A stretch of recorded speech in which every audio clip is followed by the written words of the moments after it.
Pengembangan anggaran secara total berada dalam posisi surplus Rp152,3 triliun. Ini artinya 0,71% dari PDB. Pendapatan negara kita tumbuh 5,4%, realisasinya mencapai 1.409,7 triliun. Ini artinya 57% target APBN sudah tercapai. Penerimaan perpajakan mencapai 1.105,6 triliun. Ini artinya 54,7% target APBN tahun ini sudah dikumpulkan. Pertumbuhan penerimaan perpajakan 5,4% year on year dibandingkan penerimaan tahun lalu. PPH Badan mengalami pertumbuhan yang masih tinggi yaitu 26,2% year on year yang merupakan penyumbang penerimaan perpajakan terbesar. Kedua, PPN kita dalam negeri juga tumbuh 23,5%. Keduanya, PPN dalam negeri dan PPH Badan adalah dua pajak yang kontribusinya terbesar dalam penerimaan pajak kita. Penerimaan pajak juga dilihat dari sektoralnya, terutama berasal dari industri pengolahan, sektor perdagangan, pertambangan, dan jasa keuangan, serta sektor transportasi dan pergudangan. Ini menggambarkan pemulihan ekonomi terus berjalan positif dan berbagai langkah reformasi perpajakan terus dilakukan untuk menjaga momentum penerimaan perpajakan di tengah kondisi moderasi harga-harga komoditas yang mengalami normalisasi. Untuk penerimaan negara bukan pajak yang mencapai 302,1 triliun, ini artinya 68,5% target APBN tahun 2023 sudah dikumpulkan pada akhir Juni. Ini tumbuh 5,5% year on year. Penerimaan negara bukan pajak atau PNBP dari sumber daya alam non-migas tumbuh 94,7% year on year di tengah moderasi harga-harga komoditas. Untuk PNBP kekayaan negara yang dipisahkan, yaitu dari dividen, mengalami pertumbuhan 19,4%. Untuk PNBP SDA, kenaikan yang tinggi dipengaruhi oleh tarif iuran produksi atau royalti, sedangkan untuk PNBP dari kekayaan negara yang dipisahkan, terutama kenaikannya dari dividen BUMN, terutama dari sektor perbankan. Dari sisi belanja, di semester 1 2023 sudah dibelanjakan APBN sebesar 1.255,7 triliun. Ini artinya 41,0% dari pagu APBN telah dikeluarkan.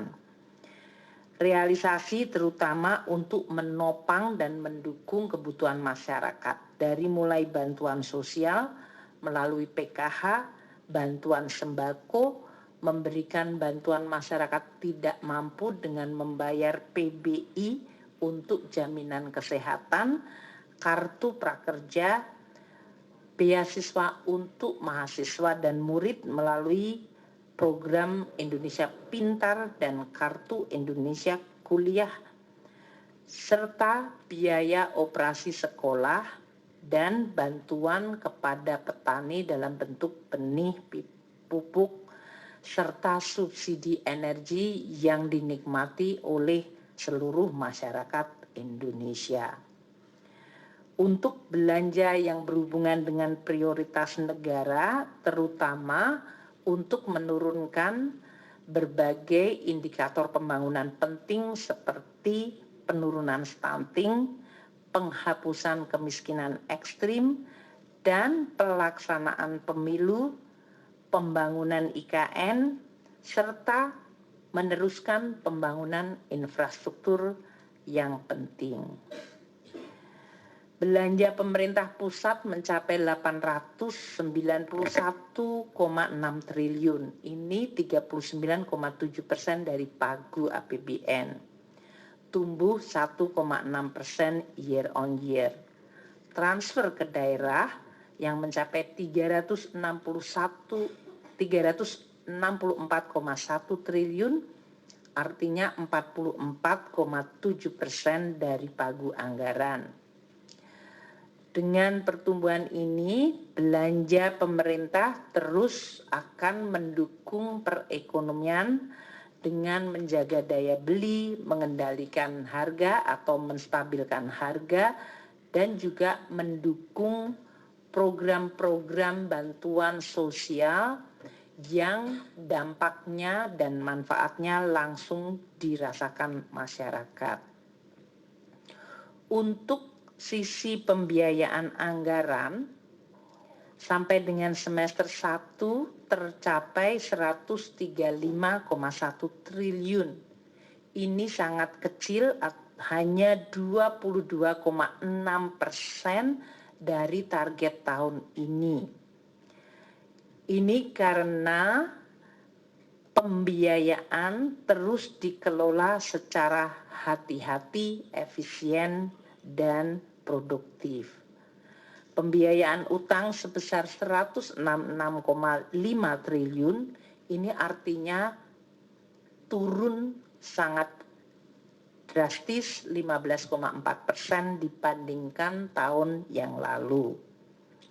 Pengadaan utang juga terus dilakukan dengan mempertimbangkan kondisi penerimaan negara dan kas negara yang cukup baik, namun juga mengantisipasi volatilitas pasar keuangan. Pembiayaan investasi neto mencapai 33,4 triliun atau 19% dari target untuk mendukung berbagai proyek strategis dan peningkatan SDM serta penyehatan dari BUMN. Sampai dengan semester 1 2023, rasio utang negara terhadap PDB 37,93%. Penerbitan surat berharga negara atau SBN sampai 28 Juli mencapai 529,66 triliun. Ini 45,17 dari target penerbitan SBN tahun ini sebesar 1.172,53 triliun. Target penerbitan SBN dapat disesuaikan apabila tren penerimaan negara terus berlanjut dengan kuat dan positif, sementara belanja terus terjaga sesuai dengan yang dianggarkan. Kinerja dari surat berharga negara SBN kita masih menunjukkan tren penguatan hingga akhir Juli. Yield SBN Indonesia seri benchmark 10 tahun mengalami penguatan 66 BPS atau basis point secara year to date menuju pada level 6,28% per 28 Juli 2023. Penguatan dari yield SBN didukung oleh 1. Laju inflasi Indonesia yang terkendali dan relatif rendah dibandingkan inflasi global. Kedua, kebijakan mengurangi target penerbitan surat berharga negara seiring dengan kinerja APBN yang surplus. Kinerja perekonomian kita yang baik dan pasar keuangan yang stabil dan kondusif membuat investor, terutama investor asing, memiliki confidence sehingga masuk ke Indonesia membeli di pasar surat berharga negara yang mencapai 91,86 triliun rupiah year to date. Ini terjadi di tengah volatilitas pasar keuangan global dan kenaikan suku bunga FFR Fed Fund Rate yang luar biasa tinggi. Ini adalah sesuatu prestasi yang sangat baik. Di tengah perlambatan ekonomi global ini dan juga suasana geopolitik, APBN akan terus bekerja keras mendukung pemulihan ekonomi dan melindungi masyarakat, mendorong pelaksanaan agenda prioritas nasional. APBN akan terus menjadi instrumen shock absorber dan memperkuat fundamental ekonomi Indonesia dengan mendukung transformasi ekonomi.